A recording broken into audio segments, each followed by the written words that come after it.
संलेखना, संथारा, समाधि, अनुप्रेक्षा के बारे में चल रहा है। 12 अनुप्रेक्षा नहीं, 12 भावना, जिसमें अब ये अन्यत्व की भावना वाला एकत्व, अन्यत्व, एकत्व है। हाँ। तो इसमें ये गाथा हमने कल पढ़ी थी। हे तात मनुज के इस भव में जो व्यथा दिखाई देती है, उससे अनंत गुनी बड़ी व्यथा नरकों में पाई जाती है। अनुभव किया सभी जन्मों में मैंने अतिशय दुख व्यथा, अंतर्निमेष का भी नहीं मिला जिसमें हो साता नहीं व्यथा। यानी इस बात की चर्चा थी कि मृगा पुत्र अपनी माता को के साथ वार्तालाप में समझा रहे हैं कि कोई किसी का नहीं है, और वो मृग की उदाहरण देकर बताया कि वो भी तो अकेला चलता है। तो इस तरह से यानी संसार में कहीं भी सुख नहीं है। सुख यदि है तो वो देखो लास्ट में लाइन आती, ऐसी व्यथा रहित सुख समाधि तो मात्र एकांत मुनिचर्या में ही है। यानी अपनी बात को पक्का करने के लिए सारी बातें हो रही ना। तो मुनि, क्योंकि उन्होंने मुनि के लिए आज्ञा लेनी है, तो मुनि पंच परमेश की मात्र एकांत सुख या आत्मिक सुख में लीन रहने वाले ऐसे हैं। और जितने भी सिद्ध हुए हैं वो छोड़कर हुए हैं वैभव अपना। अब इनके अलावा जो मुनि के अतिरिक्त शेष जितने भी हैं, तो संसार में जितने भी प्राणी हैं, वे सभी किसी न किसी असंख्य अनंत दुखों में पड़े हैं। असंख्य मनुष्य भी असंख्य दुख भोग रहे हैं। ऊंचे से ऊंचे आसीन सिंहासनारूढ़ कहें वे भी, अरबपति खरबपति भी दुखी हैं। ये वैभव छिन ना जाए, छिन्न भिन्न ना हो जाए, उसकी संभाल में ही दुखी होते हैं। ये है ये। कोई कुर्सी का पाया ना खिसका दे, नेता राज्याधिकारी इसी चिंता में चिता में पर चला जाता है। पॉलिटिक्स में तो कह रहे होता है कि वो चाणक्य नीति चलाते हैं ना। चाणक्य तो क्या कर रहा था कि सबसे खतरा जो है ना अपने नजदीक वालों से होता है। चाणक्य नीति में आता है। तो इसलिए राजा के लिए उसकी जो अपनी वो खुफिया होता है, मतलब जो सीआईडी होती है उसकी, तो उसको अपनी अपने पुत्र पर और पत्नी पर भी ध्यान रखना पड़ता है कि वही पलट नहीं पासा। तो किसी मतलब ये चाणक्य नीति यही थी ना उसमें। तो यहाँ कोई कुर्सी का पाया न खिसका दे, नेता राज्याधिकारी इसी चिंता में चिता पर चला जाता है। कौन, देखो आजकल के समय तो किसी का भरोसा है ही नहीं। कोट्याधीश चले जाते हैं, संसार और सुख दोनों विपरीत है। यानी संसार है तो सुख नहीं है, सुख है तो संसार नहीं है। संसार है तो दुख है। इसलिए संसारातीत हुए बिना सुख नहीं। वह मात्र एकाकी साधना से ही प्राप्त होता है। इसी से मुक्त हुआ जा सकता है। वे मृगा पुत्र सर्वसंग परित्यागी एकाकी मुनि मृगचर्या जैसी साधना कर एकाकी आत्मा में लीन मग्न हो मुक्त हो गए, मोक्ष चले गए। अब देखिए आगे इसमें क्या आ रहा है। ज्ञानी गुरु पूछते हैं, क्या संग से सुख मिला? क्या संग से सुख मिला?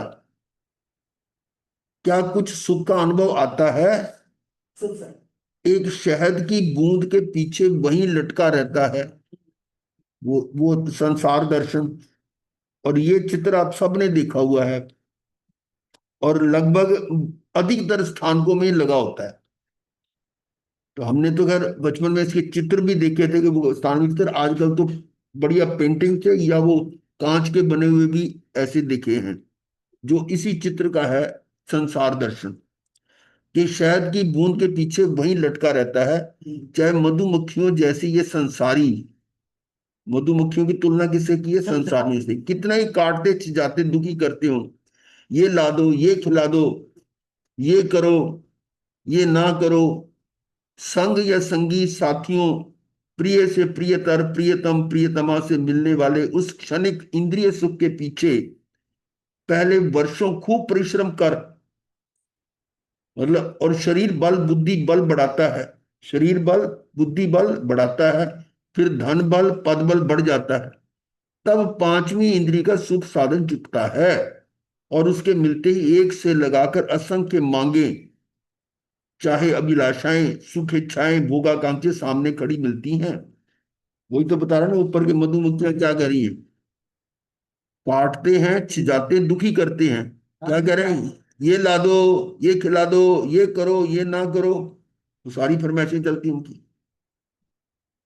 उनको पूरी नहीं कर सकता, उनको पूरी नहीं कर सकता, पर कर सकता हूं इस मिथ्या मान्यता में।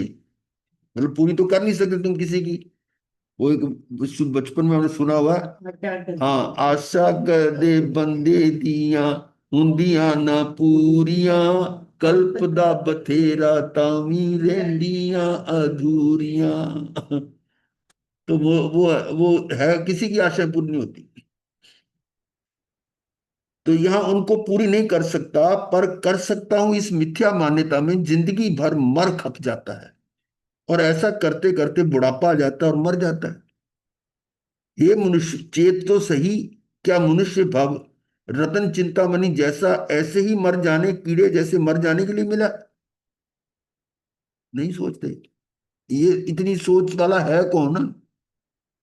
लगे हुए अपने अपने। तो ये दृष्टांत जो दिया था ऊपर मधुमक्खियों वाला, ये तो आपको पता ही है कि वो एक हाथी पेड़ को हिला रहा है, और वो टहनी जो जिसको पकड़ा उसको चूहे काट रहे हैं। ऊपर मधुमक्खियों का छत्ता वो हिल गया तो मधुमक्खियां काट रही हैं। और नीचे गहरा खड्डा है जिसमें चार नाग वो उसको डसने के लिए तैयार हैं।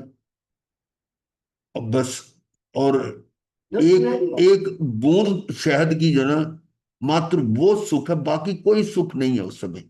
एक बूंद शहद की गिरती है, आह, क्या मजा आ गया। और बचाने के लिए देव विमान वो दिखाते हैं उसमें। वो समझ लो गुरु, कि तुम हमारी शरण में आ जाओ, हम तुम्हें तुम्हारे गंतव्य स्थान पर पहुंचा देंगे। गंतव्य स्थान तुम्हारा जो है, यानी असल में मोक्ष पहुंचा देंगे। परंतु नहीं, ठहरो अभी, एक बूंद और, एक बूंद और ले। वो करते रहे, और कितनी देर रुकते, फिर वो चले गए। तो क्या होगा? नीचे गिरेगा। तो ये वाली घटना जो है ये दिखाती है कि देखो, कि उस थोड़े से सुख के लिए जीवन खपा दिया, हाथ पल्ले क्या आया, ये है। वो संग ही घोर दुखदाई, ज्ञानी का परम बोध क्या निकला, किसी विशिष्ट पुण्य से मिलता है। ज्ञानी का परमावबोध, परमावबोध, अवबोध जो है किसी विशिष्ट पुण्य से मिलता है। ये जो जिन वाणी का श्रवण है, ये हर एक को नहीं मिलता, सुनने को नहीं मिलता।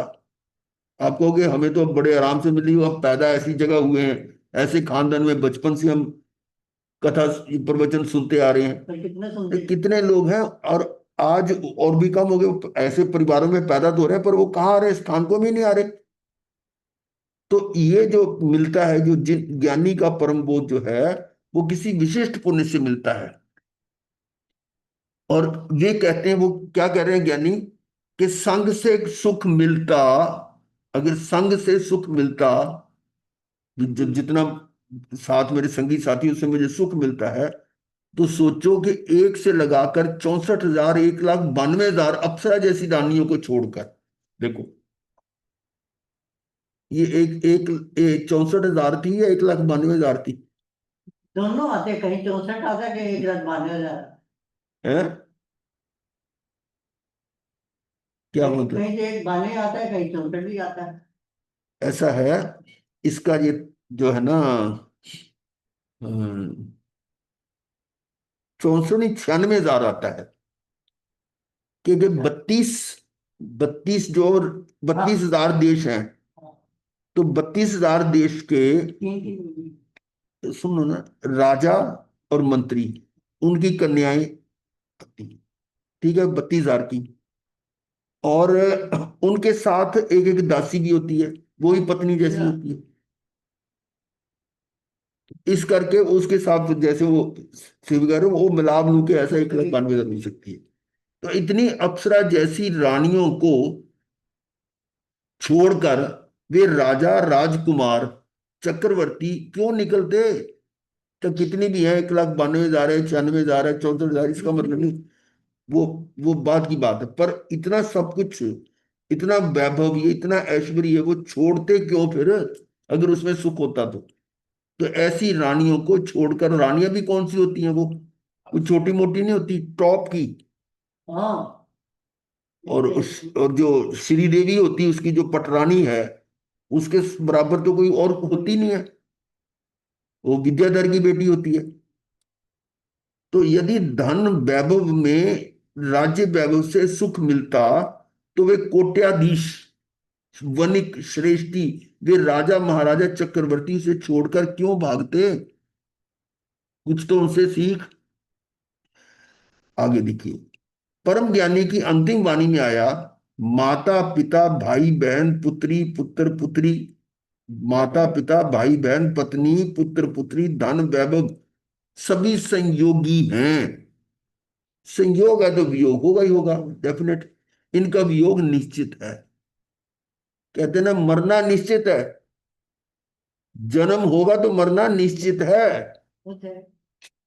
मरने के बाद जन्म हो ना हो, वो हम कह नहीं सकते, क्योंकि अगर मान लो चरण शरीर ही है तो नहीं जन्म होगा, पर जन्म के बाद मरना तो अवश्य है। जो सिद्ध होने वाली है जीव हैं, उसी भव में मुक्त होने वाले हैं, उनको मरने के बाद जन्म लेना निश्चित नहीं है, मतलब है ही नहीं, होना नहीं। तो मतलब किसी के लिए भी कह सकते हैं हर एक बंदा मरने के बाद अगला जीवन जीता है, ऐसा नहीं है। पर जन्म के बाद मरण तो अवश्य है। मरण के बाद जन्म होगा या नहीं होगा, ये निश्चय नहीं है। नहीं है, कर्म है। कर्म की बात नहीं, जो सिद्ध होने वाले हैं उसी भव में, वो हाँ। जन्म नहीं लेंगे, और बाकी तो लेंगे। इसलिए वो नियम से, मरने वाला जन्म लेगा, नियम से नहीं। और यहाँ जन्म लेने वाला मरण तो नियम से है, ये पक्का है। तो उनका वियोग निश्चित है। ना जाने कब ये छूट जाने वाले हैं। संग में सुख नहीं है, संग में सुख नहीं है, असंग एकाकी होने में ही सुख है। मात पिता स्नुषा भाई पत्नी और पुत्र नहीं अपना, निज कर्मों दे से पीड़ित प्राणी के ये त्राण न साथी है सपना। क्या मतलब? मात पिता स्नुषा क्या होती है? हैं? हाँ। स्नुषा, स्नुषा बेटे की पत्नी। क्या? अब मैं को मतलब नू, बहु। बहू, नू कह लो, स्नुषा पुत्र वधू, इसको कहते हैं स्नुषा। मात पिता स्नुषा भाई पत्नी और पुत्र नहीं अपना, निज कर्मों दे से पीड़ित प्राणी के ये त्राण न साथी है सपना। ये किसी को त्राण आश्रय नहीं दे सकते। निज कर्मों दे से पीड़ित प्राणी के, जो जो अपने कर्मों से पीड़ित हो रहा है, दुखी हो रहा है, उसको आश्रय नहीं दे सकते। ये तुम्हारे जो साथी हैं, ये वाले ऊपर वाले, कोई नहीं आश्रय दे सकता। और ये तो अगर देंगे आश्रय तो समझो सपना ही है। ये त्राण न, न साथी है सपना, कर्मोदय से पीड़ित प्राणी के ये त्राण न साथी है सपना।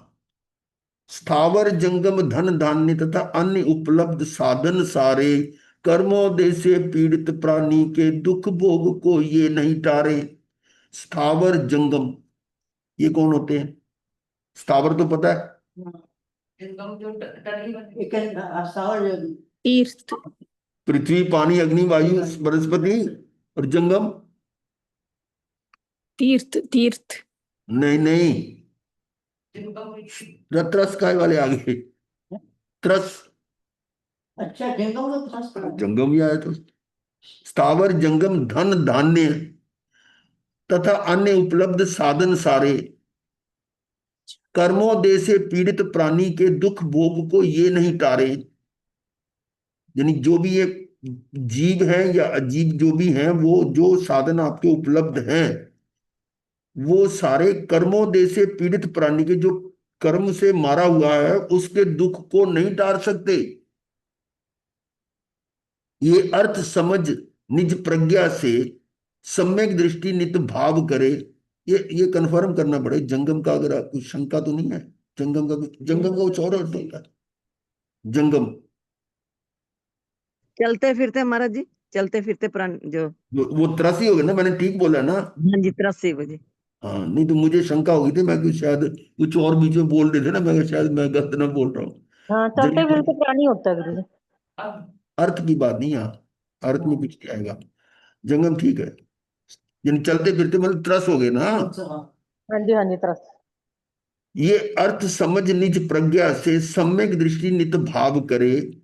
ये अर्थ यानी ये बात जो ऊपर बताई जा रही है उसको समझकर निज प्रज्ञा से, अपनी बुद्धि से, अकल से सम्यक दृष्टि नित भाव करे। जो ज्ञानी है वो कैसा भाव करे? आसक्ति स्नेह का मूल काट, परिचित जन की न चाह करे।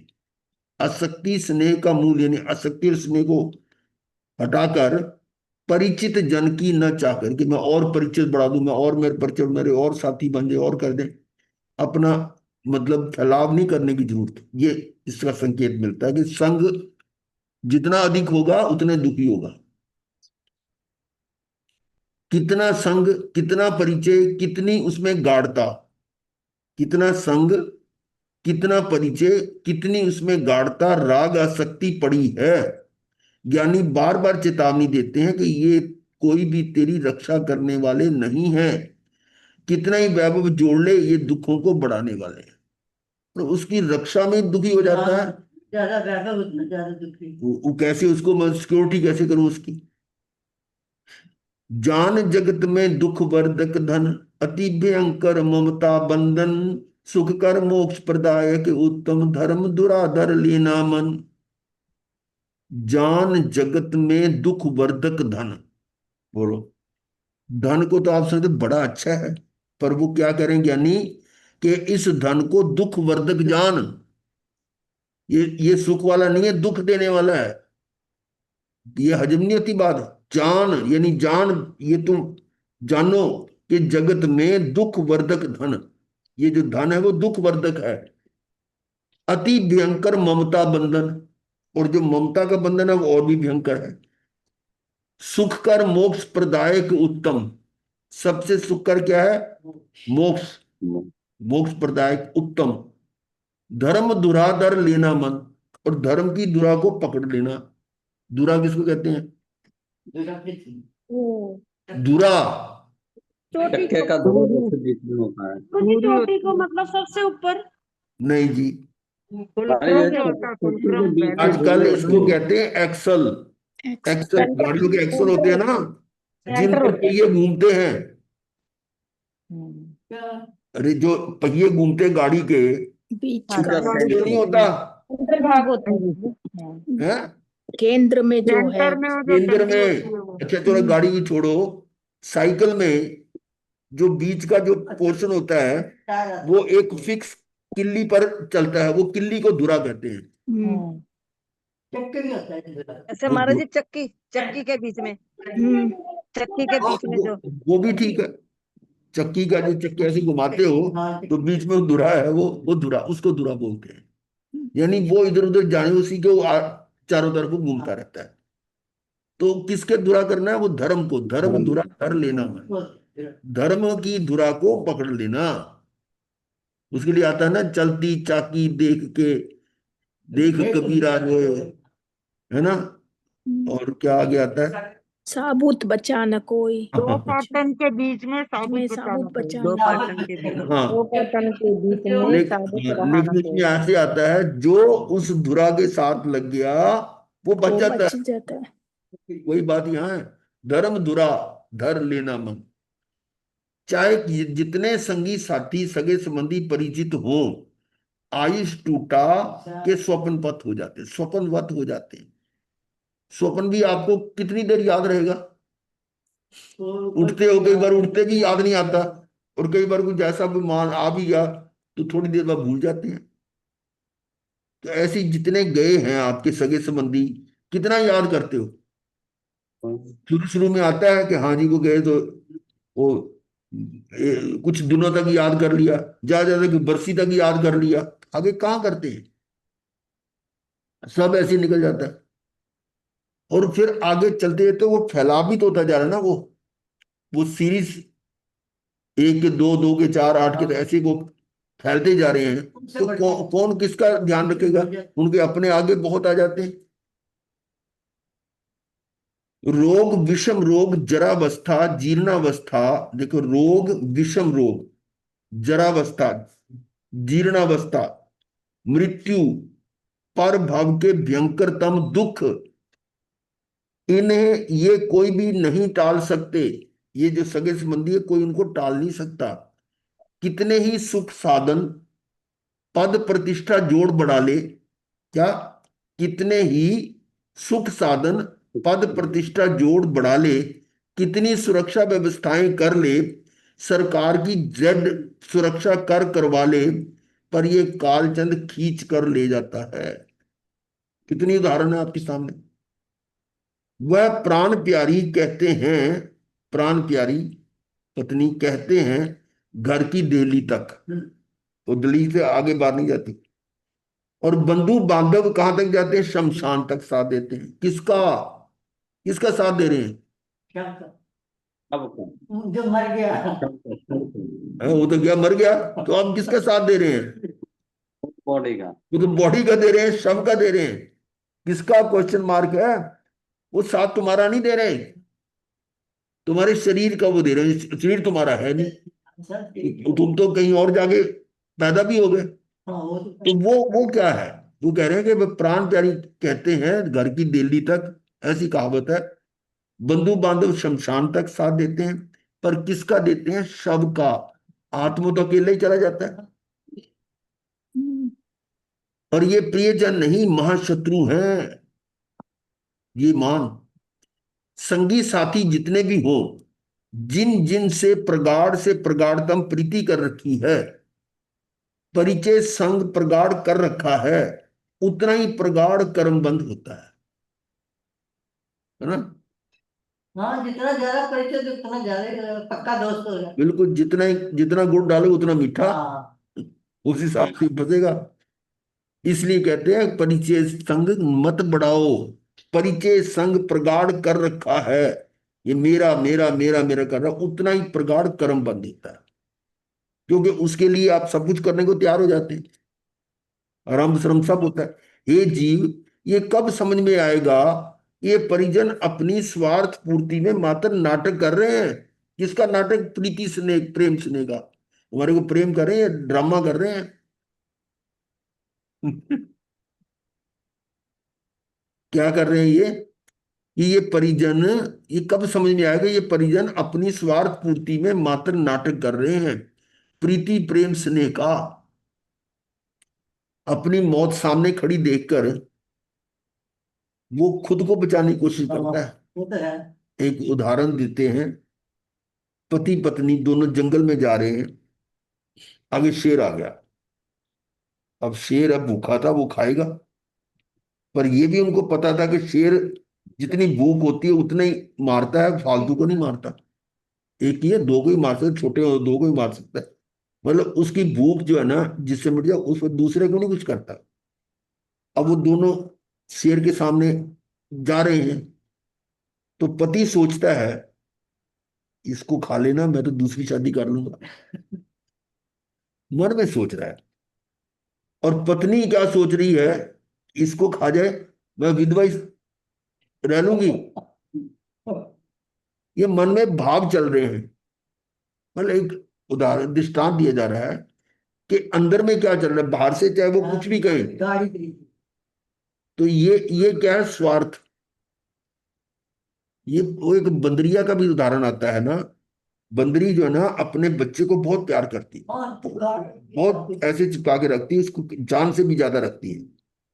एक नदी पार कर रही थी, तो उसने बंदरिया को जो ना ऊपर उठा लिया। पानी ज्यादा आगे गहराई में आ गया, तो उसने और ऊपर उठा लिया, सिर पे रख लिया बच्चे को, और जा रही है, पानी और बढ़ रहा है। अब जो देखा, पानी इतना आ गया कि मेरे तो गले से भी वो मुंह से भी ऊपर आ रहा है। उसने उस बच्चे को नीचे फेंका, उसके ऊपर खड़ी होके निकल गई। अब बताओ, जान किसको प्यारी? जान यानी जिसकी अपनी जान पे आ गई, तो बच्चे की जान की परवाह नहीं की। तो इसीलिए कहते हैं कि ये स्वार्थ है।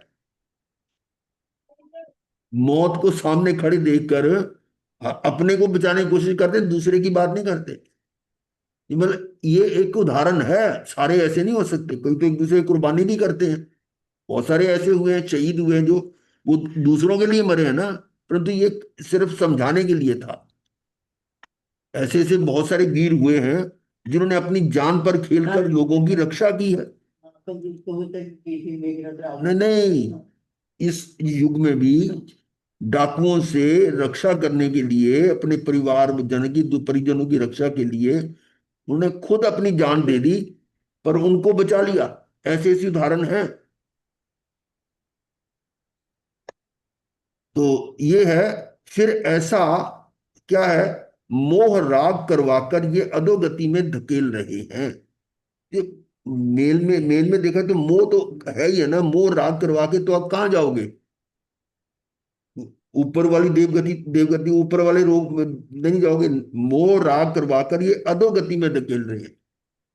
जिन्हें प्रिय अपना मान रखा है वे तो शत्रु ही नहीं महाशत्रु हैं। कि मुझे उलझाकर मोह मदांध कर कर्म बंधवाकर नरक त्रेंच में धकेलने वाले ये तो महाशत्रु। ये कहने की बात है, पर कोई किसी को ना तो धकेल सके, ये तो अपने ही भाव है। ये सिर्फ एक तरह से लिखने का तरीका है आपको समझाने के लिए, परंतु निश्चय में तो कोई किसी का कुछ कर नहीं सकता। मेरे पर ये समझाने के लिए भी ये जितने हैं वो स्वार्थी हैं, तो अपने अपना आत्मा के लिए स्वार्थी हो जाओ। और मुझे उलझाकर मोह मदांध कर कर्म बंधवाकर नरक के में धकेलने वाले ये तो महाशत्रु हैं। और ऐसे मत समझना कि मेरे सारे महाशत्रु हैं। ओह, ये तुम्हारे अपने हाथ में है। इन परिवारों में रहकर ही तो देखो, ये जो अभी आ गया 32,000 की 96,000 जितनी रानियों को छोड़कर वो, तो क्या थी उनको कोई प्रॉब्लम? ओह, मैंने इन्हें अपना मान रखा है। बस मेरी प्रॉब्लम यही है कि मैंने अपने आप को तो जाना नहीं, और जिन जिन को जान रहा हूं उसको अपना जान लिया। और यही विषय हमारा कई दिनों से समय सार में चल रहा है कि मैं ज्ञायक हूं। आत्मा स्वभावतः सबको जान रहा है, पर वो जिसको जान रहा है वो नहीं है। मतलब वो गे को अपना माना कि मैं गे मैं हूं, पर गे है नहीं, गे को सिर्फ जान रहा है। ये इसी पर चर्चा चल रही। तो मैंने उसको अपना मान रखा, पर द्रव्य मेरा हो नहीं सकता। और ज्ञानी कहते हैं जितना परिचय प्रगाढ़ उतना ही कर्मबंध चिकना। जितना परिचय प्रगाढ़ उतना ही कर्मबंध चिकना। इसको मतलब अपना परिचय बढ़ाना जो है, क्यों बढ़ाता है? अंदर में मान पद प्रतिष्ठा की भूख होती है कि मुझे मेरी भी कोई पूछ हो, मुझे भी कोई जाने, ये भाव होते हैं। मेरी ज्यादा पॉपुलैरिटी हो, और उसका प्रचार प्रसार भी क्यों करते हैं? पर बढ़ाने के लिए ना, परिचय बढ़ाने के लिए कि मेरे इतने फैन है, मैं इतने जान वाले, मेरे को इतने चाहने वाले, मेरे ग्रुप में इतने। वो सारा परिचय जो है ना, वो किस परिचय से बढ़ा रहा है? ज्ञानी कह रहे जितना परिचय प्रगाढ़ उतना ही कर्मबंध चिकना। जीवन संगनी जीवन संगी प्रगाढ़तम परिचय, पांचों इंद्रियों का छक्कर भोग भोगने वाले तम तमा नारकी के मेहमान बनने के लिए क्यों तैयारी कर रहे हो? तम तमा, वो प्रियतम और प्रियतमा, उसका तम और तमा ले लिया। तम तमा है कि सातवीं नरक, सातवीं नरक। उसके मेहमान बनने की तैयारी हो रही है। अब परिचय से अपरिचय कर, जिससे परिचय हुआ उससे तो अपरिचय हो जा, और अपरिचय से परिचय कर ले। जिससे आज तक आपका परिचय नहीं हुआ उससे परिचय कर ले, और जितने परिचित है उनको अपरिचित कर दे, रिवर्स कर दे। अभी तक इस अपनी आत्मा से अपरिचित बैठे हैं, उससे परिचय करो, और जिन जिन से परिचय कर रहा हूं उनसे अपरिचित हो जाओ। इसे पहचान और इसी में समा जा। सारा संग कर्म आश्रव बंध कारक है। सारा संग जो है, संग निमित्तम मारई, वो गाथा आई थी ना, संग इसी में आई थी शायद, संग निमित्तम मारई। संग के कारण जीव हिंसा करता है। संग निमित्तम मारई, और हाँ, मतलब झूठ बोलता है, और करे चोरिकम, चोरी करता है, फिर मेहुन मैथुन का सेवन करता है, ये इसके कारण, ये संग के कारण, ये बंध का कारक है संग। असंग एकाकी आत्मा होते ही संवर निर्जरा है। असंग एकाकी आत्मा होते ही संवर निर्जरा है। और भावना महाराज जी, भावना बोलेंगे। भावना महाराज जी है ना? हाँ जी, हाँ जी, है गुरु जी। अरे आपका नाम ही भावना है ना। चलो आज की ये भावना बोलो आप। 1 मिनट बोलती हूँ गुरु जी। अच्छा जी, ठीक है। एकत्व भावना। हम्म। आनंद का रसकंद, सागर शांति का निज आत्मा, सब द्रव्य जड़ पर ज्ञान का घन पिंड केवल आत्मा। आनंद का रसकंद, सागर। आनंद का रस, हाँ ठीक है, बोलिए। आनंद का रस कंद सागर, शांति का निज आत्मा, सब द्रव्य जड़ पर ज्ञान का ज्ञान पिंड केवल आत्मा, हम्म। जीवन मरण सुख दुख सभी भोगे अकेला आत्मा, शिव स्वर्ग नरक निगोद में जावे अकेला आत्मा, हम्म। इस सत्य से अनभिज्ञ ही रहते सदा बैरात्मा, पहचानते निज तत्व जो वे ही विवेकी आत्मा, निजात्मा को जानकार निज में जमे जो आत्मा, वे भव्य जन बन जाएंगे पर्याय में परमात्मा, सत्यार्थ है बस बात यह, कुछ भी कहो व्यवहार में, संयोग है सर्वत्र पर साथी नहीं संसार में, संयोग की आराधना संसार का आधार है, एकत्व की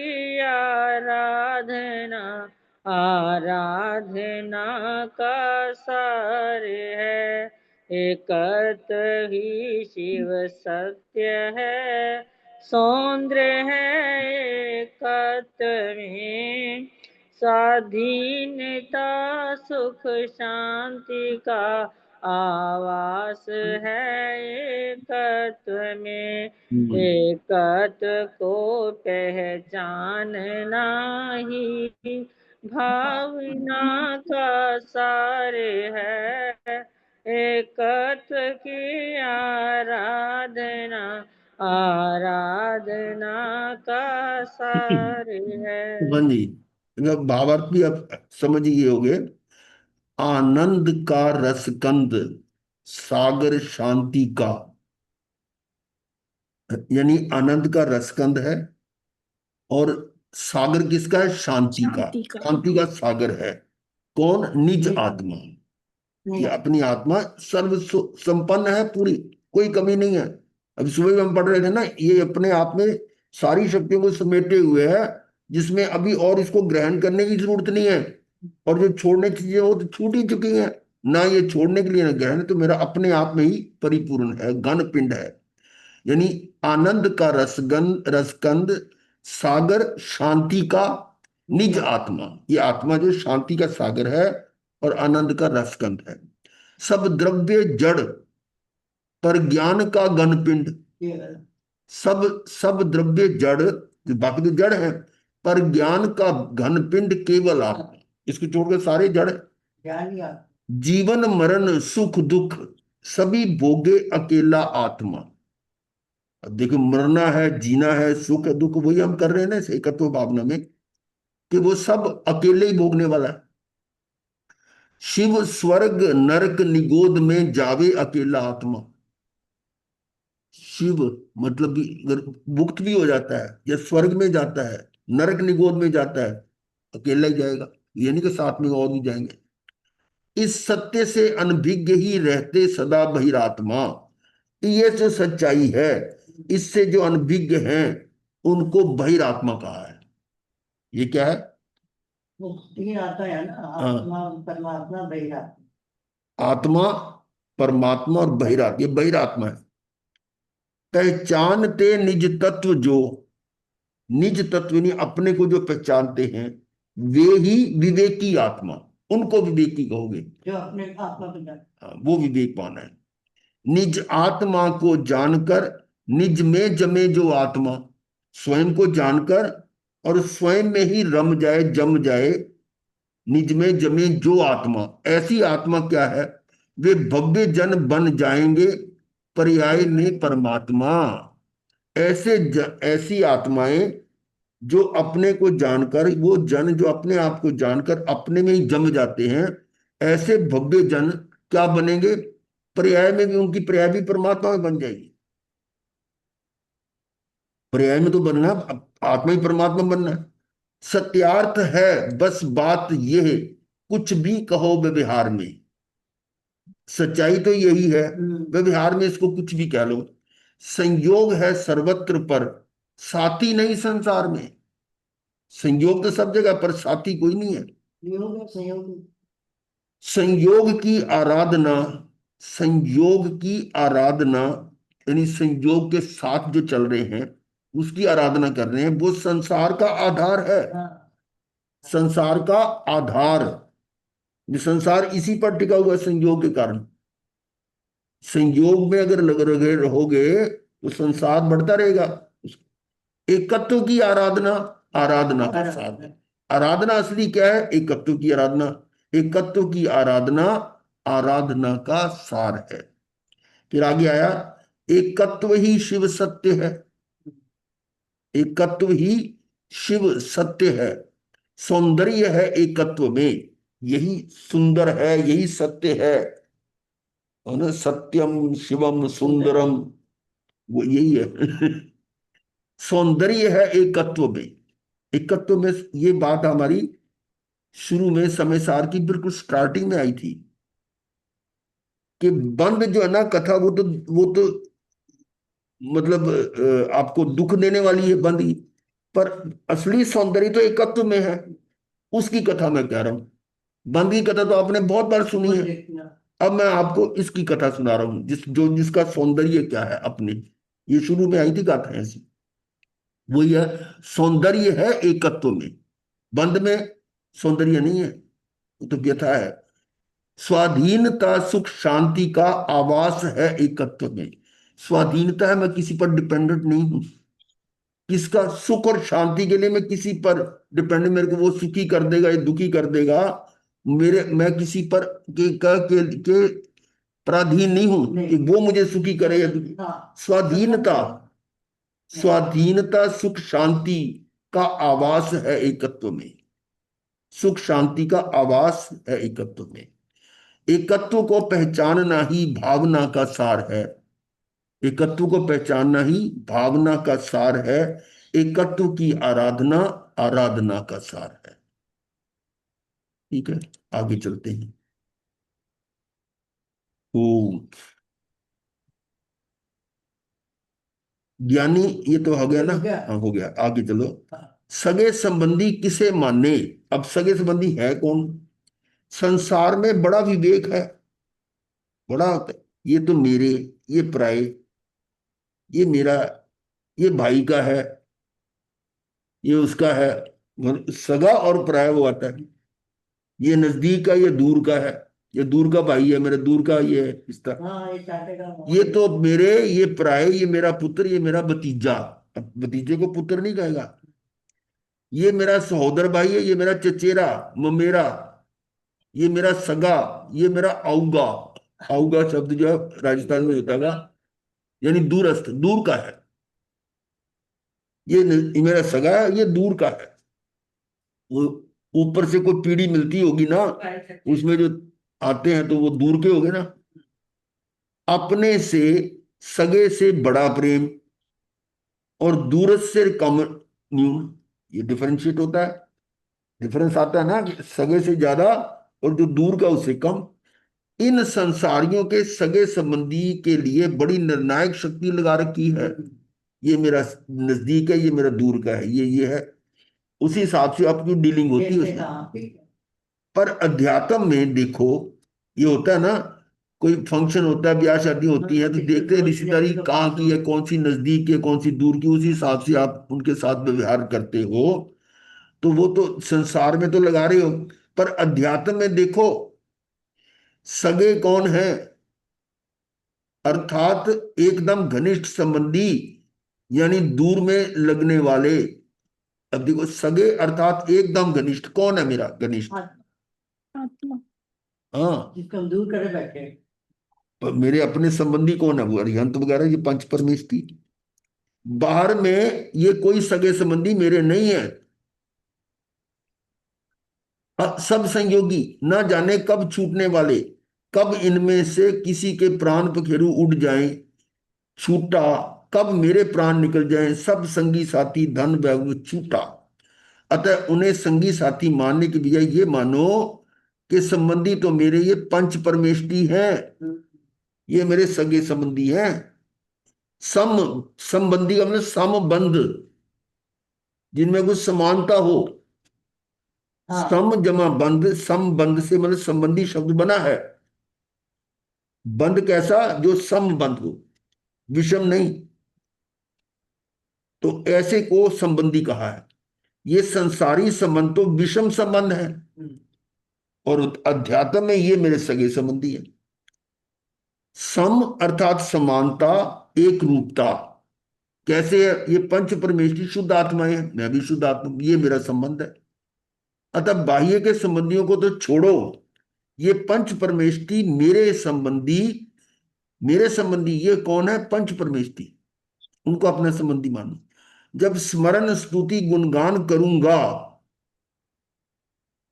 जब स्मरण स्तुति गुणगान करूंगा, तब तत्काल मेरे सामने मेरे साथ साथी और सगे, अर्थात कभी ना छूटने वाले मेरे गुण, हाँ, वो ज्ञान दर्शन से वो मेरे, वो मेरे सगे हैं। वो मेरे अपने हैं। वो तो संबंधी है ना, पंच परमेष्ठी। और सगे मेरे अपने गुण, गुण है। ये मेरे से अलग नहीं होते। ज्ञान दर्शन सुख वीर्य आदि अनंत, इनको अपनाओ, ये है मेरे सगे। अब बात समझ आ गई कि मेरा सगा कौन है, मेरा कौन है। ऐसे बाहर से सर्वसंगी साथी धन वैभव से दृष्टि हटा असंग हो। क्या करना है?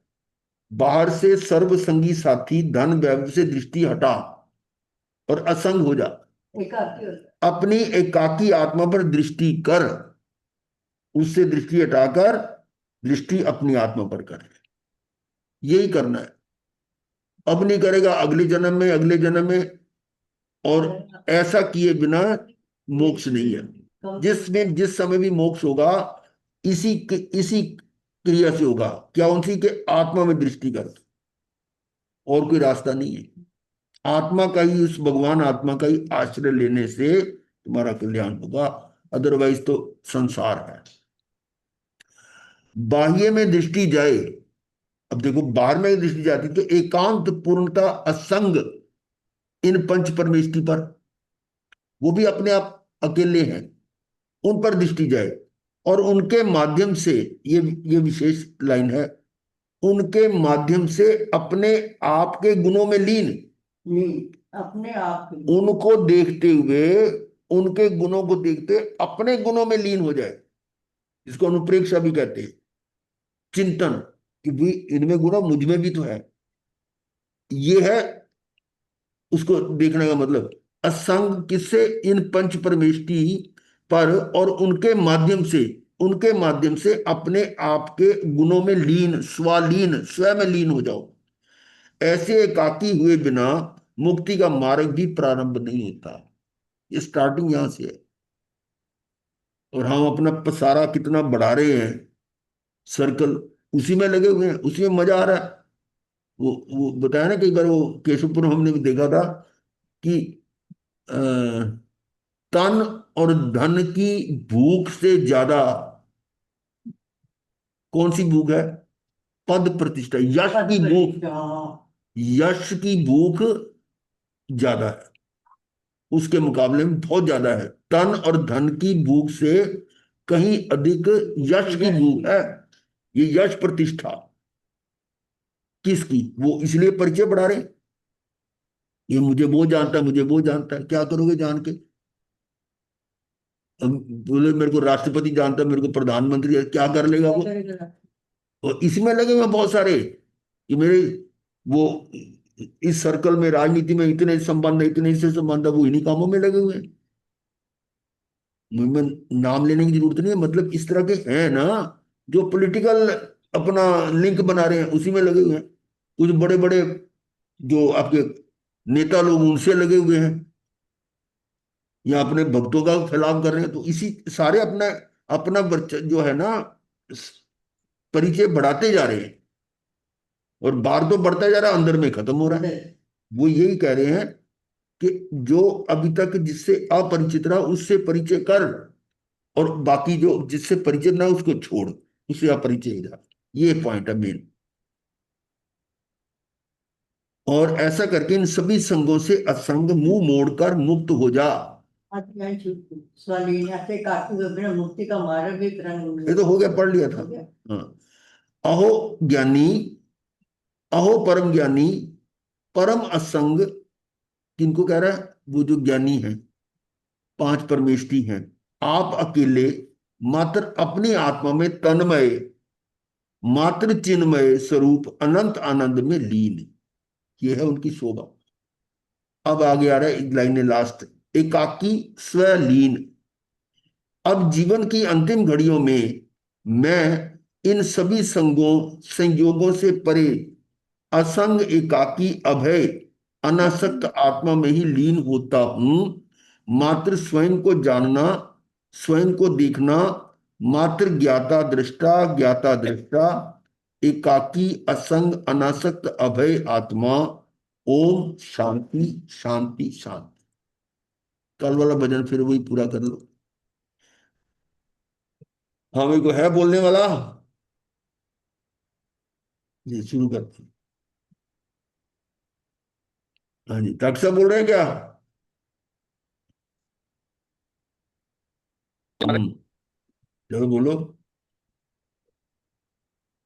हम्म। चल अकेला, चल हम्म। अकेला, चल अकेला, तेरा सब कुछ तेरे पास है चेतन, चल अकेला।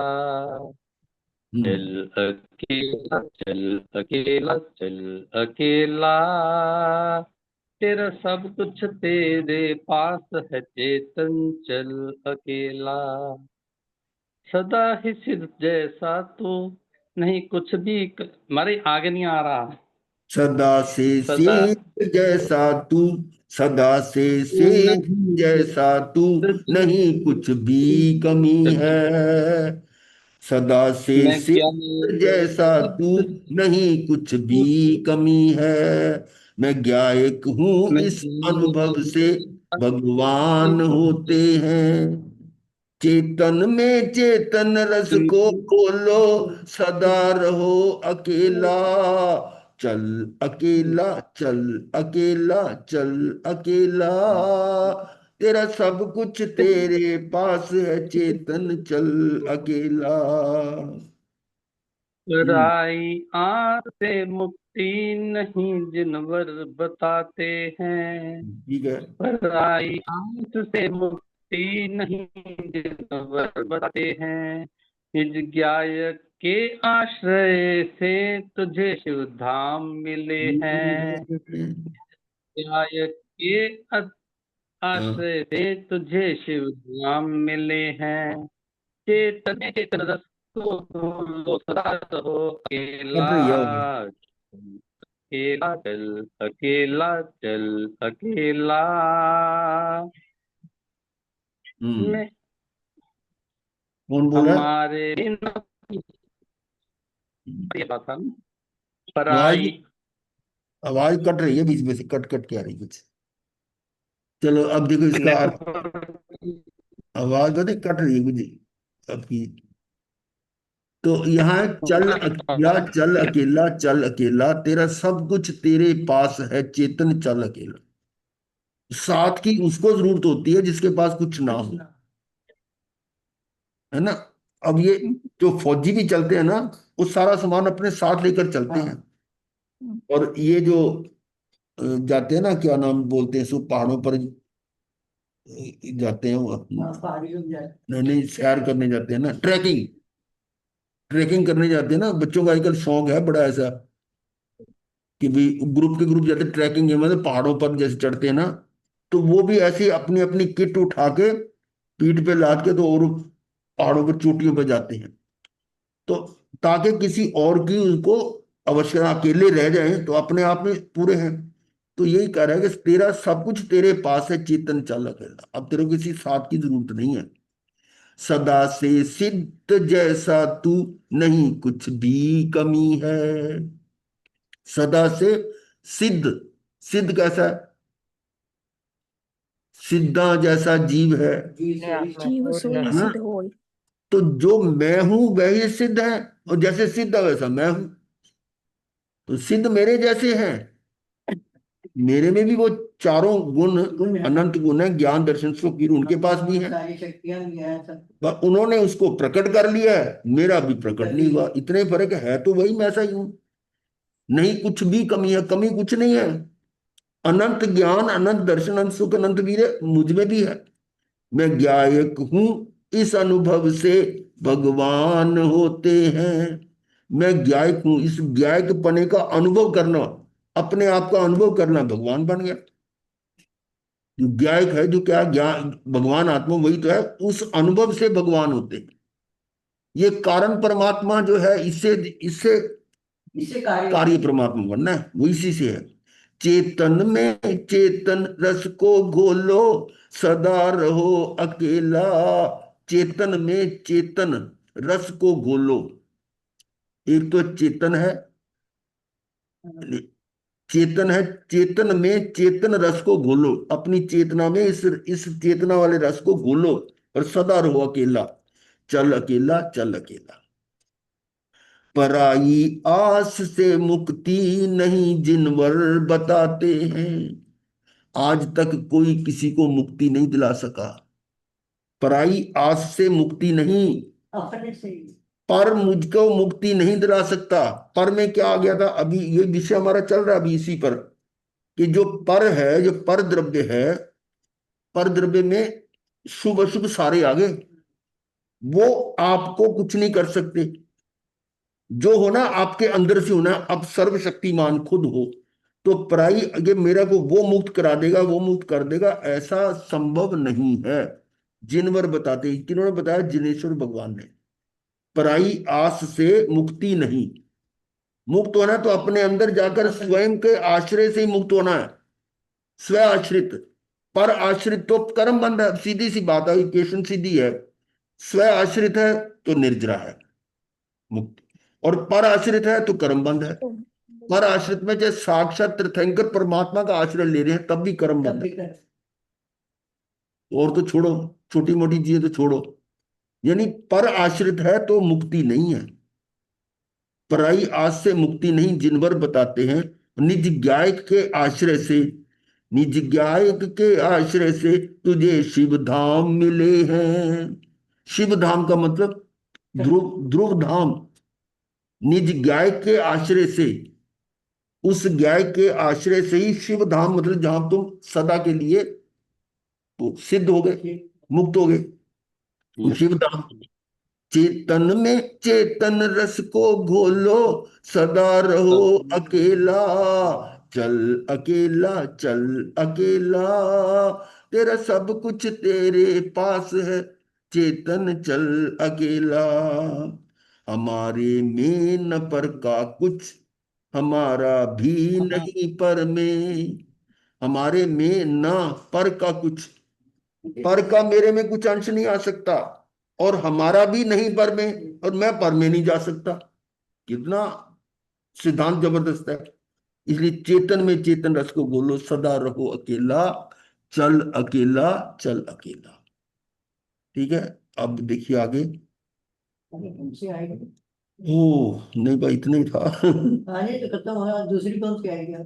दूसरी अभी अगली अगली जो एक भावना है, अन्यत्व। अन्यत्व भावना है। अभी 2-4 मिनट देखते हैं। अन्यत्व यानी ये भी वैसी है, मतलब अपने से अलग को जानना, अन्यत्व भावना।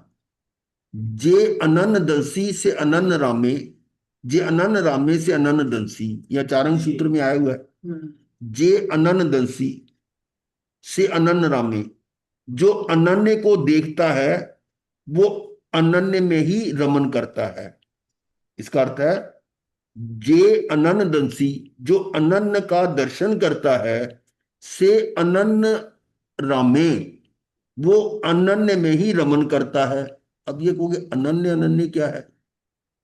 और जे अनन्य रामे से अनन्य दंसी, जो अनन्य में रमन करता है वो अनन्य को देखता है। ये अनन्य क्या है? आत्मा। आत्मा को तो छोड़ के सब कुछ। क्या? आत्मा को आत्मा छोड़ को के ही सब अनन्य कुछ। बोलेंगे बोले, आत्मा ही अनन्य है। आत्मा ही है। आत्मा को छोड़ के सब कुछ। नहीं नहीं, उल्टा बोल नहीं, दिया अनन्य मतलब आत्मा, जो अन्य नहीं आत्मा। है वो आत्मा है। आपने। अनन्य का मतलब जो अन्य नहीं है, वो दूसरा नहीं, वो मैं ही हूं। हाँ, अन्य का विलोम क्या होगा? है ना? अब किसी को कहते हैं अनन्य, अन्य का विलोम क्या होगा? अन्य जो अन्य नहीं है उसको अनन्य नहीं बोलोगे। अनन्य। यही क्या हो गया? अंदर आके देख लो। अनन्य मतलब जो अन्य नहीं है। अब बात समझिए ना। जे अनन्य दंसी, इधर ध्यान दो, 2 मिनट रहते हैं, भी ज्यादा नहीं। तो ये अनन्य दंसी से अनन्य रामे, अनन्य का मतलब है जो अन्य नहीं है। तो मेरे से अन्य, ये सारे अब अन्य है, और वो जो अन्य नहीं है वो कौन है? मेरे अलावा कोई नहीं है। मेरे अतिरिक्त कोई बिना अन्य के हो सकता है? मैं अपने आप को छोड़ दूं, बाकी सारे अन्य है मेरे लिए, तो ये अन्य नहीं, अनन्य है। तो अनन्य का मतलब मैं आत्मा। ठीक है।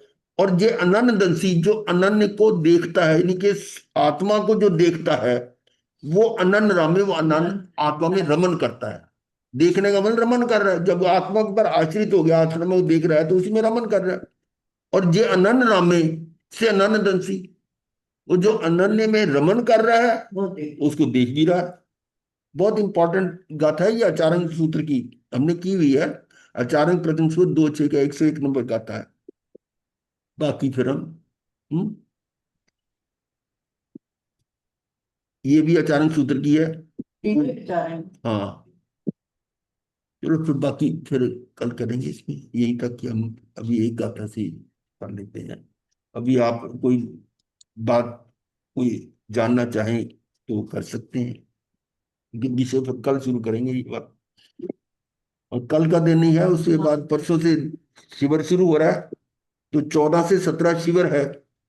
तो क्लास हमारी 19 को रिस्टोर होगी, यानी 14 से 18 तक ये क्लास नहीं होगी, और 19 तारीख से रेगुलर ऐसे ही चलेगी। तो ठीक है। फिर पोल्यूशन होंगे गुरुदेव, फिर पोल्यूशन होंगे। पोल्यूशन में इससे तो मिशन में तो चलेगा। हाँ, वो तो सुबह ही होता है ना सूत्र तो। उसमें तो हमारा मेरे को कोई ऐसा प्रॉब्लम तो नजर नहीं आती कि सुबह 7 से 8 हो जाती क्लास, और वो 10 बजे के बाद है। जो चाहे वो अपना इसको, अपना मतलब इसका फायदा ले लेनी है तो उनकी मर्जी है। हमारा तो कहते हैं ना, गाड़ी चलती रहेगी हमारी। आपको पता ही, एक जना हो तब भी गाड़ी चल पड़ती है हमारी। परिचय नहीं बढ़ाना हमने, तो मुमुक्षुओं को सामने देखना है। मुमुक्षुओं के देख के हमारा भी हौसला बढ़ता है। सही बात। ये एक दूसरे को हम इस तरह से निमित्त बन रहे हैं कि आपके निमित्त से मेरा स्वाध्याय हो रहा है, और मेरे निमित्त से आपका हो रहा है। ये इस दृष्टि से गुरुदेव के आगे से चत्तारी मंगलम, अरिहंता मंगलम, सिद्धा मंगलम, साहू मंगलम, केवली पुनतो धम्मो मंगलम, चत्तारी लघुत्मा, अरिहंता लघुत्मा, सिद्धा लघुत्मा, साहू लघुत्मा, केवली पुनतो धम्मो लघुत्मो, चत्तारी शरणम पवज्जामि, अरिहंते शरणम पवज्जामि, सिद्धे शरणम पवज्जामि, साहू शरणम पवज्जामि, केवली पनतं धम्मं शरणम पवज्जामि। चार मंगलिक, चार उत्तम, चार सरना और न सरना कोई, जो भव्य प्राणी आप रक्षे अजर अमर।